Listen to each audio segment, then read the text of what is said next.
Apple, we know, beating the street at least 29 quarters in a row. Gene, our friend, we'd like to call him the MVP of tech analysts, joining us from Piper Jaffray. Gene, thanks so much for being with us this morning. Huge quarter for iPhone, huge quarter for Macs, a little bit of slowness on the iPad too. Is it people waiting for the second version? What's going on there? You just can't make them fast enough. And we've been tracking these lines over the last basically the last month, and they won't stop. I mean, people are still waiting outside to get these iPads, and the reality is they just can't make them fast enough. So that iPad number that you saw, there's a disappointment, is largely irrelevant.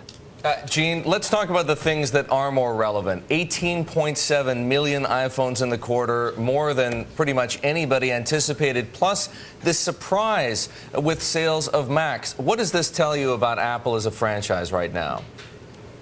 Well, it's really, I mean, it's hard to come up with the right adjective here, the right analogy, but they're essentially taking over the technology world. And if you look at these unit growth numbers, especially on the iPhone, it was up 126% year over year, which is the best unit growth in the last 2 years. So let's put that in the context is these have been impressive numbers for the last 7 years. And each quarter Apple comes out, and it's hard to believe that they can beat it again, but they do continue to accelerate not only those iPhone numbers, but also the earnings numbers. And the opportunity, I think, and this is the real takeaway here, is that even though these numbers are as impressive as they are, the reality is that the markets that they're going for are big enough that they can keep this momentum going, which is probably hard to believe, but I think that's the reality. Gene, superlative for Apple's quarter, but I want to ask you about a creepy Apple factor. It seems like if you have an iPhone, Apple's basically been able to track wherever you've been. I assume Google Android does the same? They do, and basically when you start an app, if you're familiar with Android or an Apple app, a lot of times they'll ask you to allow or don't allow you to be able to know, for the app to know your location. If you say to allow, that app will track your location and send that data back to the app developer. No surprise, perhaps, Gene is keeping his overweight rating on Apple, but he has raised his price target, Gene, now. What is it, $554? It means you see Yes. you see Apple stock still running $200 from here over what period of time? The next 12 months? It is over the next 12 months, which might seem hard to believe, but the multiple that we use is 18 times. Keep in mind they're growing earnings last night at 92%. The probability that they grow earnings between 20 and 30% next year in 2012 is high, so an 18 multiple seems reasonable. Right now, Apple's basically trading like a railroad company at 9 times X cash. This is kind of ridiculous. I'll leave those words to you and not to me. Let's talk about gross margins. There was an anticipation heading into this quarter that there would be some pressure on gross margins, either because they were just trying to crank out too many units or because of the earthquake in Japan crimping supplies. But gross margins came in at in excess of 41%, seemingly very healthy. Can Apple improve those margins from this point? Likely not, and they probably won't even push that. That was probably a surprise, just given the demand of the iPhone, which is their highest margin product. That was driven by really Verizon, and so the Verizon launch. And so the reality is that they don't want to push margins too high because they're letting other players like Nokia and Android start to creep in. So they actually manage that more likely between 37 and 40%. So, Gene, you just mentioned Nokia. We got results from them. Quarterly net beating estimates, but the margin, since we're talking about that as well, going to be lower in the future. I mean, Nokia is still number one. How long before Apple takes over? I don't think it's any mystery that Nokia and BlackBerry are in trouble. The real winners here are going to be Android and iPhone. And how long, I think you're starting to see the impact. You've seen it over the past year, and I think you're going to see it at an accelerating rate. Nokia is really struggling to find their identity. They're working with this Intel relationship with MeeGo.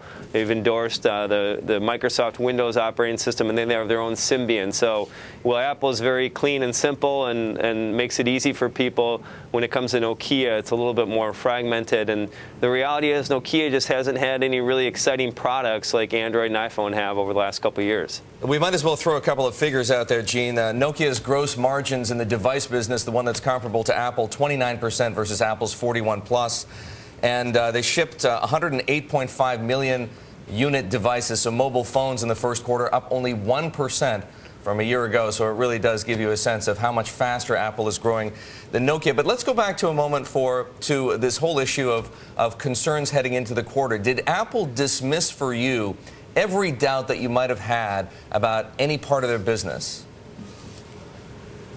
They really did. I mean, it's, as we said earlier, this has gone on for 7 years, and it's as far as any sort of doubts in their business, the reality is the Mac was up 28% year over year versus 23 last quarter, and you had a spike in iPad.